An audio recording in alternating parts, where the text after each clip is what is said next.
President Trump has not added new detainees to the prison at Guantanamo Bay, Cuba, since taking office in January.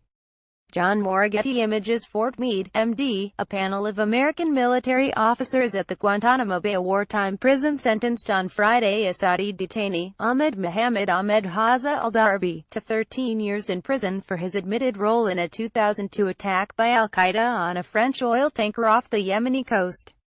The sentencing completed a rare successful case before the military commission system, which has struggled to bring contested cases, unlike that of Mr. Darby, who pleaded guilty in February 2014, to trial. Marring the triumph, the punishment was handed down as a new hurdle emerged in a case against another Saudi detainee, Abd al-Rahim al-Nashiri, who is fighting charges that he orchestrated the bombing of the American destroyer Cole in 2000. Mr. Nashiri was arraigned on capital charges 6 years ago, but his case has been plagued by problems and remains bogged down in pretrial hearings.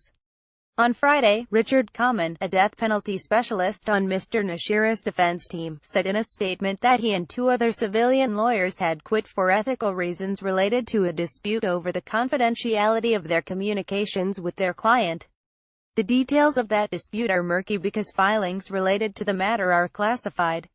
But Mr. Kamen's resignation, which was earlier reported by the Miami Herald, means pretrial hearings probably cannot proceed until Mr. Nashiri gains representation by a new death penalty expert.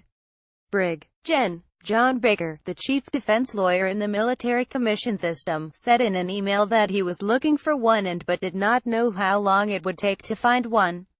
This year, Mr. Darby provided videotape testimony against Mr. Nashiri for use if the Cole case reaches trial, along with a deposition against another detainee fighting commission charges. He had promised to cooperate as a witness in his 2014 plea deal. Under its terms, the commission could have imposed a sentence of 13 to 15 years. The prosecution had joined the defense in asking for the minimum available term in light of his extensive assistance to the government.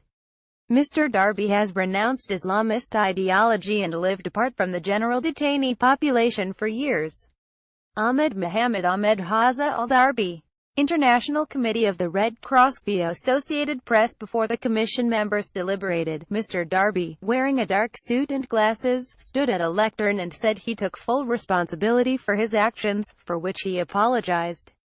Reporters watched a video feed of the hearing at Fort Meade, MD. Mr. Darby also thanked Guantanamo staff members and guards who he said had been kind to him, forgave those he said had treated me harshly, and expressed remorse about the hardship and shame he said his actions brought his wife and children. I wish that I could talk now to myself years ago, or to any young man considering the same path, and tell them don't lose your life and future for something that is not real, he said.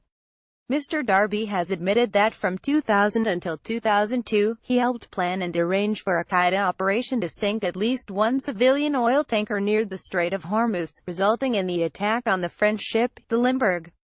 Yemeni suicide bombers rammed an explosives-laden boat into the ship in October 2002, killing a Bulgarian crew member and wounding 12 other sailors. By then, Mr. Darby had already been incarcerated. About 4 months earlier, he had been arrested in Azerbaijan and then transferred to American custody. Ramzi Qasim, a law professor at the City University New York who represents Mr. Darby on a volunteer basis through his law school clinic, told the commission on Friday that as early as August 2002, his client had provided detailed information about the members and last known locations of the Qaeda cell plotting to attack ships. The completion of the case against Mr. Darby now sets up a policy question for the Trump administration whether it will live up to the Obama-era deal and transfer him to Saudi Arabia by February to serve the remainder of his sentence. Mr. Darby struck the deal with the Pentagon official who oversees the commission system, who agreed to recommend a transfer but lacks the authority to order the government to carry it out. During the campaign, President Trump denounced President Barack Obama's policy of trying to winnow down the Guantanamo prison's population, calling for a halt to any more releases and vowing to instead fill it back up with some bad dudes. Yemeni suicide bombers rammed an explosives-laden boat into the Limburg oil tanker in October 2002. Agence France-Presse, Getty Images. In the nearly 9 months since he took office, however, Mr. Trump has brought no new captives there. If that remains the case and Mr. Darby is repatriated, it would mean that despite his campaign talk, Mr. Trump will end up presiding over a reduction in the prison population he inherited from Mr. Obama, from 41 to 40 captives. A spokesman for the White House's National Security Council did not respond to a question asking what the Trump administration would do. But Mr. Qasem said this week that it was in the United States government's interest to live up to the deal. Honoring the agreement with my client in Saudi Arabia would serve the Trump administration's interests, Mr. Qasem said. It would encourage other witnesses to testify for the government in the military commissions and federal court.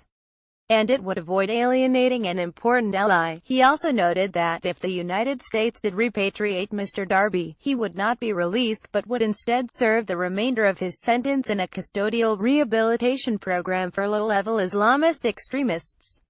The distinction between being transferred and released could be a face-saving way out for the Trump team, said Robert Chesney, a law professor at the University of Texas, Austin, who worked on an Obama administration detention policy task force. Reneging on this deal would make it significantly harder for military prosecutors to secure plea deals going forward, making it that much less attractive to use the commission system in the first place, Mr. Chesney said. Honoring the deal, in contrast, doesn't have to be seen as inconsistent with his prior complaints. Those complaints focused on decisions to transfer or release quite apart from the commission's process. Still, Republicans criticized the Obama administration for transferring detainees pursuant to military commission process, too, including a Sudanese man who pleaded guilty before a tribunal and was repatriated when his sentence ended in 2012, only to later join al-Qaeda's Yemen branch. Mr. Darby received no credit for the nearly 12 years he was in custody before his guilty plea, so he would complete his sentence in February 2027. However, the Pentagon official who oversees the commission system may waive the remainder of his sentence after February 2023. Follow Charlie Savage on Twitter at Charlie_Savage.